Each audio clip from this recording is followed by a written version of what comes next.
Dans la situation qu'on est, on va dédramatiser un peu les choses. Je pense qu'on a une équipe qui est touchée mentalement depuis longtemps et on a le focus plutôt sur le contenu de ce qu'on fait et il y avait de très bonnes choses. On se recadre un petit peu défensivement. Période avec une équipe jeune où notre entraîneur avec qui on a travaillé et qu'on aime tous, on a dû s'en séparer. Donc c'est toujours particulier d'arriver dans ces moments-là. Mais l'équipe a bien réagi. Je pense qu'on va vers des jours meilleurs et tout le monde est à 150% pour sauver le club d'une descente qu'on voit. Et tous ces mouvements et changements de coach viennent de ça en fait. On n'a pas trop voulu le voir pendant un temps parce qu'on a eu beaucoup de succès tous ensemble et cette année c'est parti de biais tout de suite.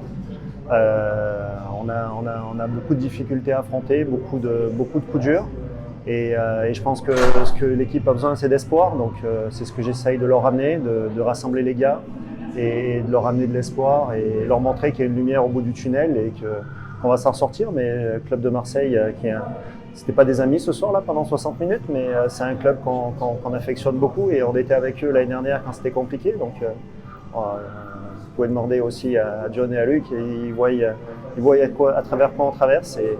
Et ce soir on a fait un bon match, on a fait de très bonnes choses. J'ai une équipe qui enrage dans le vestiaire de ne pas prendre les points, là, mais le contenu est là et les résultats viendront des contenus qu'on va proposer. On n'a pas eu un entraînement et on enchaîne les matchs. Alors le timing n'est pas idéal, là, pour être franc. Une série de matchs sans entraînement, donc ça aurait été mieux pendant le break, mais écoute, c'est comme ça que ça s'est passé. Voilà, après ça faisait un moment que j'étais aussi avec l'équipe et que je vois le pouls et il faut aussi écouter le vestiaire quand il y a besoin de donner de l'espoir et on a besoin de se relever la tête parce qu'on en a peut-être oublié qu'à un moment donné c'était quand même de la passion, c'était quand même du plaisir et il faut qu'on amène cette passion et cette plaisir pour sauver le club tout simplement. Bien franchement, c'est pas moi qui ai géré le timing et qui ai géré la chose. Je pense qu'en effet il fallait faire quelque chose.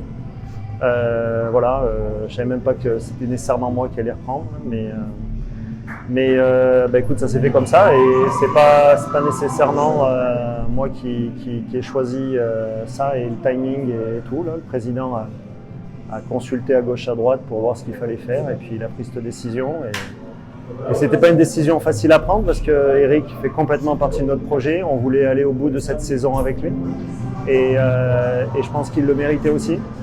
Et malheureusement, on n'a pas pu aller au bout. Alors c'est une chance parce que notre équipe U20 va récupérer un très bon entraîneur avec Raph qui font du super boulot. Donc le centre de formation, c'est quand même un axe très important pour nous.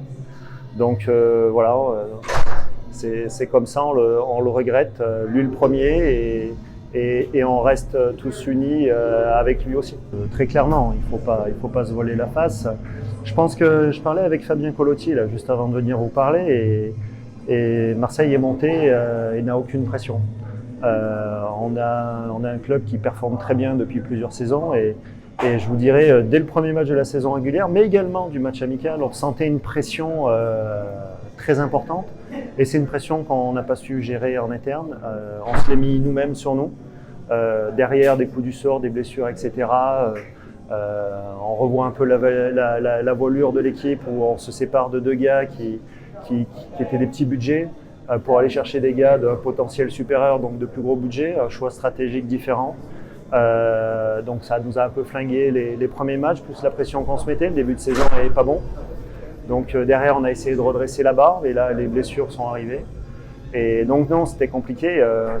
Après, je suis sorti publiquement assez violemment il y a quelques temps, mais c'est parce que c'était pour essayer de prévenir un petit peu ce qui pouvait arriver et je voyais bien qu'on se mettait trop de pression nous-mêmes et il fallait enlever la pression de l'équipe. Les gars se donnent à 150%, ne trichent pas. C'est les mêmes gars que ce qu'on avait l'année dernière. On a un potentiel équivalent à l'année dernière, simplement qu'on n'a pas pris la saison comme il fallait. Et là, on a une tonne de pression sur les épaules et c'est ça que ma mission, c'est de leur enlever pour qu'on arrive à performer à notre juste valeur. Je t'avoue que c'est pas la partie qu'on regarde le plus. En tout cas, c'est très agréable. Le patinoire est très sympa. Il y a une très bonne ambiance. Moi, c'est mon premier match contre Marseille ici. Je n'étais pas là au premier match de l'année.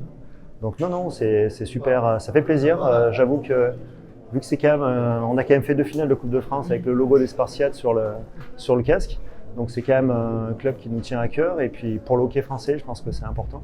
Donc j'étais un peu sceptique moi sur la montée de Marseille aussi vite et j'avais peur que ça se passe bien. En tout cas, très content et pour eux parce qu'il y a des gars de valeur à la tête de ce club-là et de cette équipe. Donc je trouve que c'est top et puis ça avance. On voit que ça structure, on voit que quand on arrive, ça a bien évolué et je pense que c'est important pour le hockey français et les Spartiates font une très belle première saison.